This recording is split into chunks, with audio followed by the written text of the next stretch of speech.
Hey girls and guys, today we are doing another vlog style video. I did a 2-for-1. So last week we talked about the BBL video, everything I hate about it, and the follow-up video, the response video to that. But then some of y'all asked me about my breast augmentation, so I wanted to do a separate video about that because it was going to make the other one too long. So today we're going to talk about my breast augmentation because some of y'all, or a lot of y'all were asking about that and wondering why I'd never done a video about it. Truth is, it's because my breast augmentation is almost 13 years old and I just have never thought about talking about it. Okay? All right, so if you like these type of videos, don't forget to hit the like button and subscribe if you haven't already. I would love for you guys to be a part of our sister and brotherhood as well as join in on the conversation. All right, so now let's get to this video and let me get you filled in. My boob job is going on 13 years old. So I got this done a long time ago and I remember a lot, but I don't remember in detail because I just wasn't in the same mindset. This is like way before YouTube was around. So I wasn't thinking about gathering the data and journaling everything like I kind of did with my BBL. But as far as my breast augmentation is concerned, I got silicone gel bags. Now, this was so long ago. The silicone gel was not even approved by the FDA yet. I actually had to get admitted into a test group, a study group, in order to get the silicone gel. I had to work with a doctor that was certified and qualified and a part of the study as well, which I did. His name was Dr. Gregory Stagnone out of Dallas, Texas. Hands down, the best boob doctor in the game. Like, I kid you not. He is absolutely the best. He's just amazing. My breast still to this day looks so natural. So my thing is, after I had my first son, I gained a lot of weight. I gained really enough to be another person. Like, I gained 88 pounds during my first pregnancy. I was eating a lot. It was a lot of healthy food, but just a lot. So after I had my son, needless to say, that's why I had a tummy tuck as well at the same time. I had lots of extra skin and my boobs, because I breastfed for like 6 months, they blew up to be like ginormous big balloons. And so to the point where I had to pull my breast back to uncover my baby's nose so that he could breathe and nurse at the same time. So when I stopped nursing and I lost all of my weight, I literally had a lot of skin. So my boobs were hanging flat like pancakes with little chocolate chips pointing at the end. It was really disgusting. And I was young. So I was about 22 at this point, and I hated walking past a mirror. Absolutely hate you. I would not walk past a mirror naked.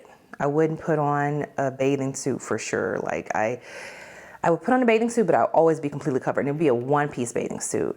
So even though I lost all the weight, I actually lost 2 more pounds. I lost 90 pounds, but I was just left with so much skin.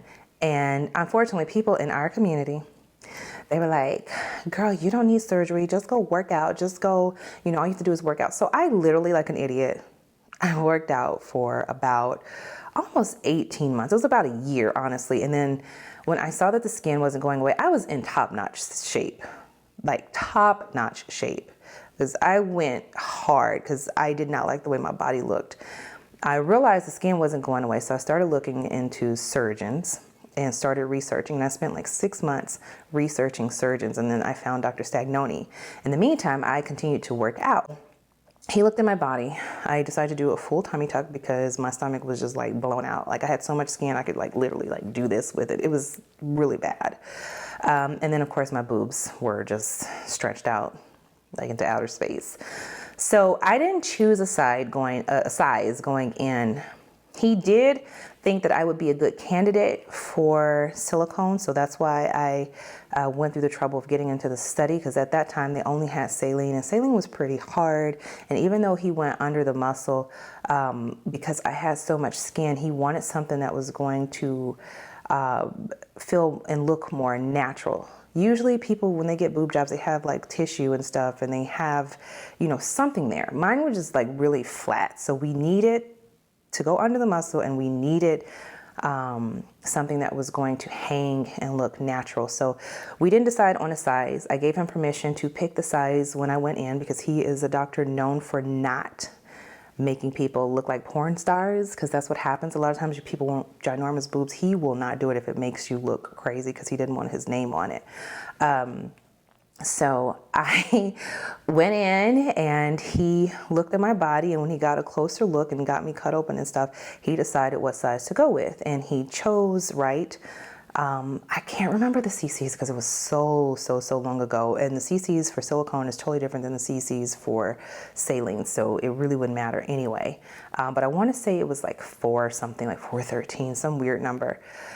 And you know, my breasts have looked so natural the entire time. It did take them about 3 months to kind of drop and settle, maybe a little bit longer. Maybe I was just say on the safe side, like 6 months to kind of really drop and look natural. So he did a lift on my nipple, because back then you had to have something reconstructive done in order to be a part of the study, which my nipples were kind of naturally like not even. So he did a correction on one of them, and that gave me the ability to be in the study, and it was the best thing ever. And because I had so much skin, they hung and they looked really natural. Even to this day, people do not believe me when I tell them I have, you know, breast implants. They don't believe me because of the way they hang. Now, some people don't like them to hang to look natural. Some people want them to be like pointy and perky. That was never my objective. So I went with something that looks more natural, and that's why I got what I got. So this is what my breasts look like right now with a bra on. This is actually a Victoria's Secret t-shirt bra on under here. And then this is what it looks like. I still wear a padded bra because my nipples, y'all, are so big. And even when I have just on a thin bra, like you can still see them pointing out. So I kind of like a little padding around here just so that my nipples aren't pointing at people. That, or I will use nipple covers most of the time. So yeah, I'm not gonna really show you guys all of my boobs. That would be like porny or something, I don't know. Anyway, but this is the size. They still hang like pretty natural. I don't know if you can kind of tell between there. And they feel very natural. My scars are actually underneath, but it's been so long, you can barely see. Actually, you can't really see them. You can kind of see it there. This creasing actually comes more from the underwire of my bra, believe it or not.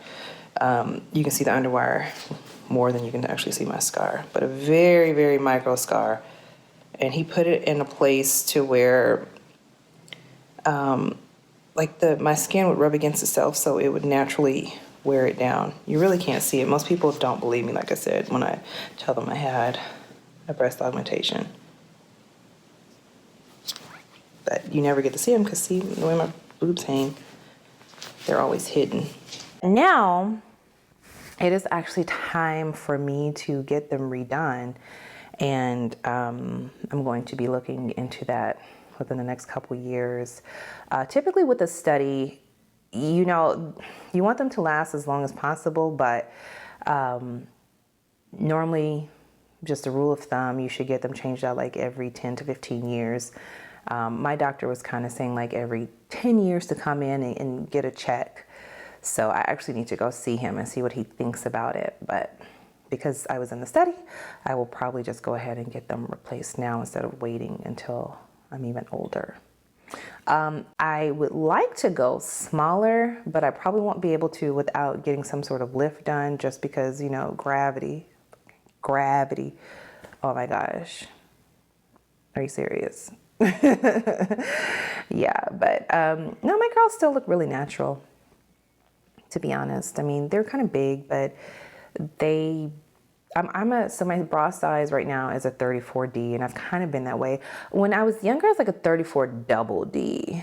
I just think over the time passing, over the years, you know, that tissue kind of like wears down a little bit or whatever. So I'm a little bit smaller, which I'm totally happy with.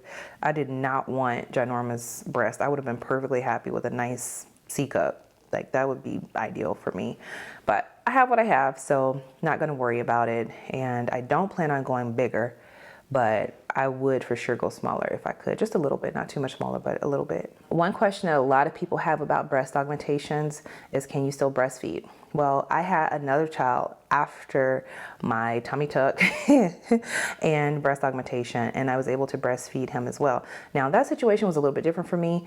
I didn't produce the amount of milk, and it had nothing to do with my breast implants. It was just because of the things that were going on in my life at the time. I was like really, really stressed out and just going through a lot. So, and I had a little postpartum depression. So when your body is stressed, you don't make milk properly, and it's not really nutritious enough for the baby because you're not getting fed. So I was only able to feed my youngest son a couple months on breast milk, and then I had to switch him over to formula just because he wasn't getting fed enough. But you absolutely can still breastfeed after breast augmentation. Now, if you do a breast lift where they do the technique where they detach your entire nipple, well, now you're, cutting and severing the milk ducts where the milk comes in at. And I don't believe that you can still breastfeed after that because they have to be fused back together. I'm not saying you can't, but I personally don't think that would be possible. So just consult with your physician, but don't think that there's no way that you can breastfeed after you've had implants. My children are healthy, my little ones, healthy, no issues or whatever.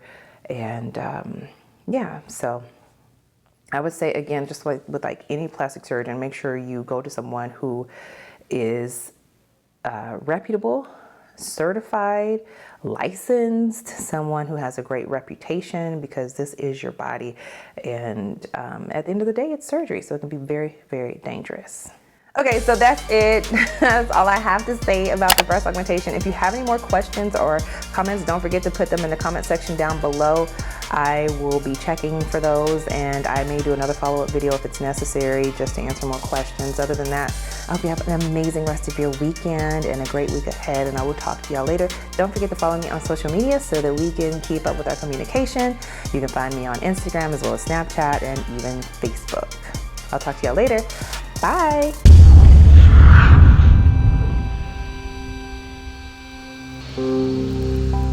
I'm a dork.